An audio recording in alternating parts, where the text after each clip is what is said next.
Boa noite, investidores. Estamos aqui para mais um fechamento semanal de mercado. Hoje, dia 11 de julho, dessa vez com meu amigo João Vitor Meneghelli. A semana, né, João, teve dado econômico, mas foi um monotemática, basicamente, né? Vamos passar basicamente rapidamente por eles para chegar no assunto que importa de verdade. A gente teve dados de atividade na China e de inflação na China. Nada de novo.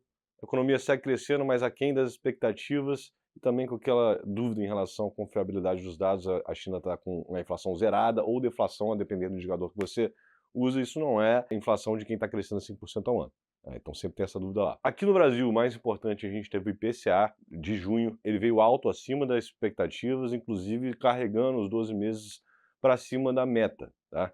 O mais importante aqui é que ele vinha numa trajetória de queda apontando para baixo, e dessa vez aqui ele foi puxado pela energia, tudo bem, mas serviços, que é um dos componentes mais resilientes da inflação, voltou a subir.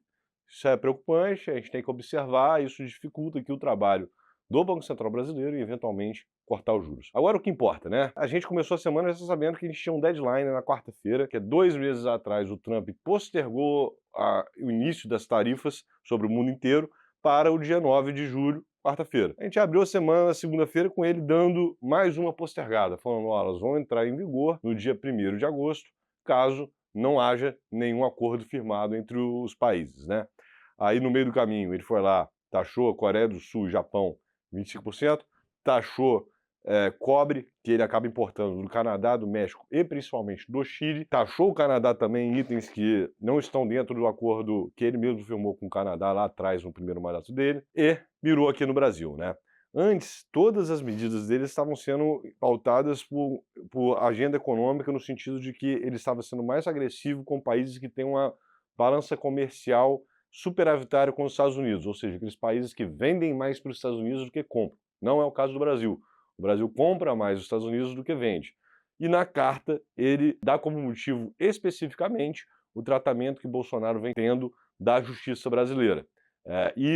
Bom, o número todo mundo já sabe, está achando que as exportações brasileiras em 50%. O Brasil é um país muito fechado, então o comércio internacional tem um peso menor do PIB do que os outros países. Além disso, os Estados Unidos representam 12% das exportações brasileiras. Então, no agregado, esse impacto ele é mais limitado. Entretanto, a nossa cadeia de suprimentos, as nossas exportações para os Estados Unidos são itens de maior valor agregado e que são mais difíceis de você redirecionar para outros mercados. E aqui os setores mais afetados a gente fala especificamente aeronaves, né, que a Embraer é um destaque nacional, o principal comprador dela é o mercado americano. A gente também tem papel e celulose com a Suzano, outro gigante também com uma participação relevante no mercado americano. Motores, equipamentos industriais, e aí a gente está olhando, quando a gente fala de bolsa especificamente para a WEG, também tem um impacto relevante, também tem a Tupi e outras empresas menores. Frigoríficos em menor escala, alguns também sendo um pouquinho sendo pouco afetados, né? E quando a gente fala das commodities mais tradicionais, essas são mais fáceis de remanejar e tem como principal mercado já a China. Então, esse pessoal está um pouquinho mais blindado. Agora, mais importante do que, como o impacto macroeconômico agregado é pequeno, mais importante do que isso, inclusive, é se essa pauta dá mais fôlego ao presidente Lula recuperar sua popularidade, já mirando no pleito eleitoral do ano que vem. A interpretação é de que essa é uma agenda assim, que fortalece o Lula, né? Ele pode agora vestir a narrativa de que ele está defendendo os interesses nacionais contra uma interferência externa no sistema judiciário brasileiro. Obviamente, a gente está muito longe da eleição, a gente não sabe nem se essas tarifas vão entrar em vigor de fato, né? No meio do caminho vai ter várias negociações, o Trump já voltou às ameaças contra vários países em outras ocasiões anteriores nessa questão da guerra tarifária. Então, a gente vai ter que ter muito cuidado, parar, analisar, deixar os fatos se desenvolverem para poder fazer um juízo de valor o quanto isso vai impactar na eleição no ano que vem, não é, João? Vamos olhar para preço agora e como que isso movimentou o mercado, aí começando lá de fora, foi uma semana um pouco mais fraca em termos de dados, como você já sinalizou. A gente vinha de 2, 3 semanas muito fortes das bolsas americanas, então praticamente todos os índices S&P, Nasdaq no all-time high. Essa semana foi uma semana um pouco mais de estabilidade por lá e leve queda, enquanto isso o dólar veio se fortalecendo também levemente, vindo também de um carrego bem negativo das últimas semanas.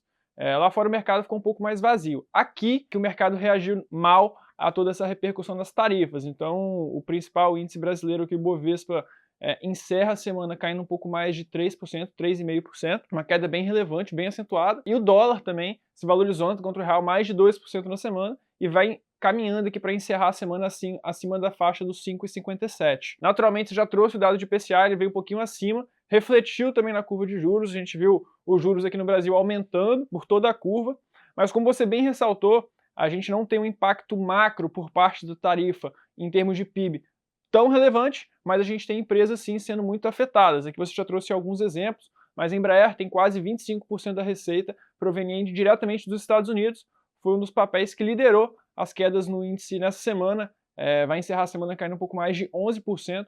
VEG, como você também citou, tem mais de 10% da receita atrelada aos Estados Unidos, cai em 8% na semana.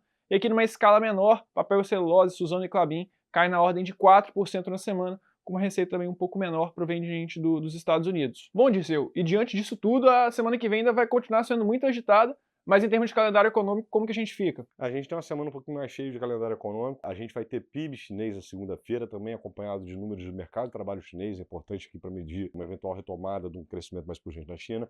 A gente vai ter dados de produção industrial, varejo e também inflação nos Estados Unidos. Esse conjunto de dados, essa bateria de dados é muito importante também para a gente observar a trajetória futura do Banco Central americano, que o Trump está insistindo em mandar o Banco Central cortar os juros e o Powell fala não tem motivo para fazer isso por enquanto. Isso vai ser muito importante. Mas, obviamente, o desenvolvimento, principalmente aqui para o Brasil, o desenvolvimento de toda essa agenda aqui da guerra comercial vai suplantar os dados e a gente vai estar aqui novamente na sexta-feira que vem para trazer a atualização para vocês. Um forte abraço, um bom final de semana a todos.